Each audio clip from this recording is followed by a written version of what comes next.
We've still been following on Local 5. Students, parents, and colleges continuing to push off admission decisions and deadlines as the revised FAFSA form, it irons out issues from its winter rollout.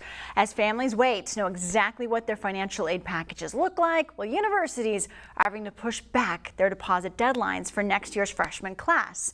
The Education Department releasing a statement this month that they're working and determined to fix the issue. So with these delays, there's a lot of questions for students and families. We are joined by Mark Triplett from Triplett Westendorf Financial Group. Mark, a lot of frustration out there, a lot of confusion. The FAFSA program has changed. What do students need to be aware of?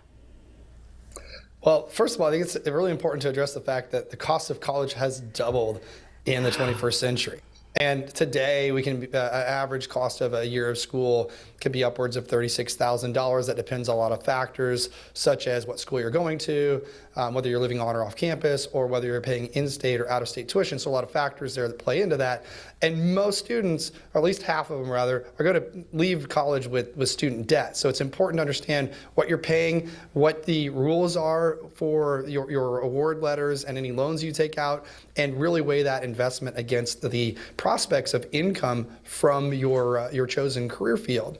Now, as far as the FAFSA program this year, the changes were really to simplify the process to make it easier for more families to apply for financial aid and receive it.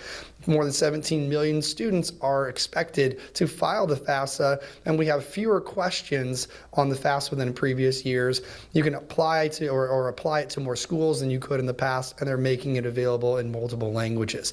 All of these changes, however, cause some glitches, and those glitches cause the delays that you mentioned earlier. They're trying to fix this, but it's pushed the whole process back by 3 months.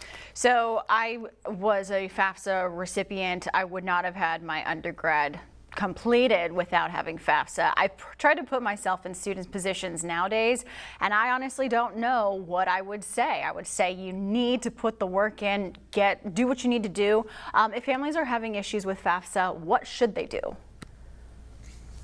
Well, I think they need to complete the FAFSA no matter what. Whether you think you're going to get financial aid or you don't think you're going to get financial aid, all processes for applying for any financial aid at all, including loans, starts with completing the FAFSA. So you really need to do that.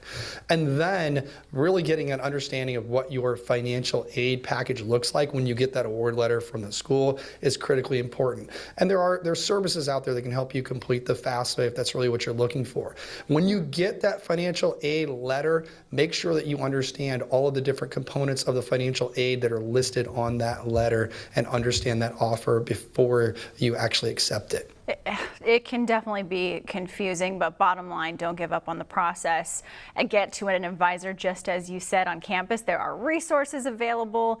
It's challenging though, when you really need that financial aid. You don't have the luxury of extra time to be waiting in lines. And so it's definitely, higher ed, it's making us work harder to get in, but ultimately don't give up. How can students be best prepared as they make this financial commitment? They obviously know the forms that they got to get, and perhaps it's just a believe that you're going to get the aid you need and just keep going at it.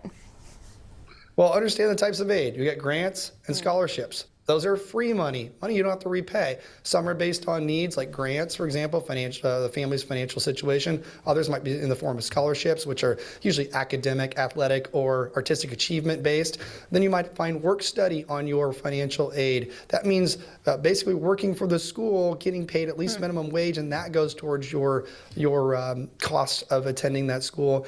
And then loans, and understand those loans. Some are federal, some are private, and you do have to pay those back. I would say a big thing that I always encourage families to really understand is that colleges and universities are businesses. Look at them like businesses. They're in the business of education, but those businesses have units of revenue. That's a chair that a potential student could sit in. Make sure that you're applying to multiple schools that are competitors with one another, and try to get those schools to compete for your child to be in that chair. Schools do not want those units of revenue to go unfilled. Exactly. Mark, thank you so much for your time on a complicated topic.